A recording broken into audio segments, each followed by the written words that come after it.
Today I'm going to be reading you some of my favorite Bible verses. So we have Bible in a Year, and the first verse that I'm going to be reading is John 4, the Samaritan Woman. The Lord knew that the Pharisees had heard that Jesus was making and baptizing more disciples than John. Although Jesus himself did not baptize, but only his disciples, he left Judea and departed again to Galilee. He had to pass through Samaria, so he came to a city of Samaria called Sychar, near the fields that Jacob gave to his son Joseph. Jacob's well was there, and so Jesus feared as he was with his journey, sat down beside the well. It was about the 6th hour. There came a woman of Samaria to draw water. Jesus said to her, "Give me a drink," for his disciples had gone away into the city to buy food. The Samaritan woman said to him, "How is it that you, a Jew, ask a drink of me, a woman of Samaria? For Jews have no dealings with Samaritans." Jesus answered her, "If you knew the gift of God and who it is that is saying unto you, 'Give me a drink,' you would have asked him, and he would have given you living water."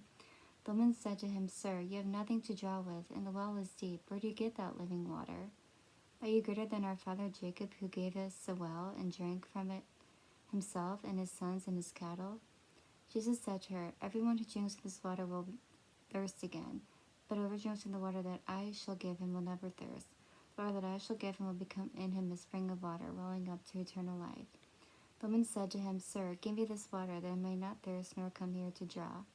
Jesus said to her, "Go call your husband and come here." The woman answered him, "I have no husband."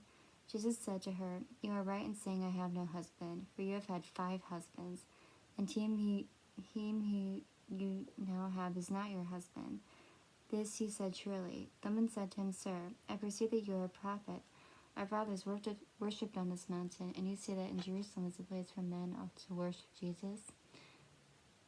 Jesus said to her, "Woman, believe me, the hour is coming when neither on this mountain nor in Jerusalem will you worship the Father. You worship what you do not know. We worship what we know, for salvation is from the Jews. But the hour is coming, and now is when the true worshippers will worship the Father in spirit and truth. For such the Father seeks to worship him. God is spirit, and those who worship him must worship in spirit and truth." The woman said to him, "I know the Messiah is coming, he who is called Christ. When he comes, he will show us all things." Jesus said to her, "I who speak to you am he."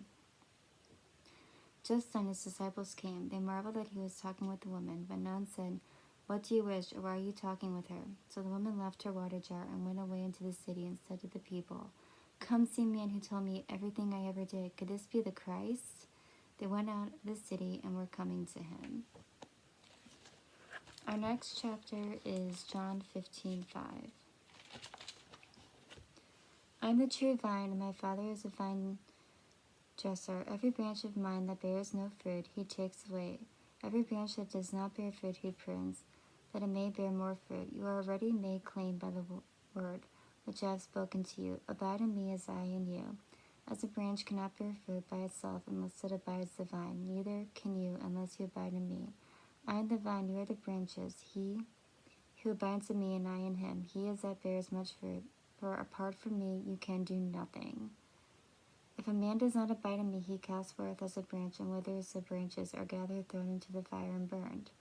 If you abide in me, and my words abide in you, whatever you will, and it shall be done for you. By this my Father is glorified, that you bear much fruit, and so prove to be my disciples. As the Father has loved me, so I have loved you. Abide in my love. If you keep my commandments, you will abide in my love, just as I have kept my Father's commandments, and abide in his love. These things I have spoken to you, that my joy may be in you, and that your joy may be full. This is my commandment, that you love one another as I have loved you. Greater love has no man than this, that a man lay down his life for his friends. You are my friends, if you do what I command you. No longer do I call you servants, for a servant does not know what his master is doing. But I have called you friends, for that I have heard from my Father I have made known to you. You did not choose me, but I chose you, and appointed you that you should go and bear fruit, that your fruit should abide, so that whatever you ask the Father in my name, he may give it to you. This I command you, to love one another." Our next verse is Matthew 10:27. "What I tell you in the dark, utter in the light, and what you hear whisper, proclaim upon the housetops. The last one is going to be Psalm 23. The Lord is my shepherd, nothing do I want. He makes me lie down in verdant pastures. He guides me along soothing streams. He refreshes my soul.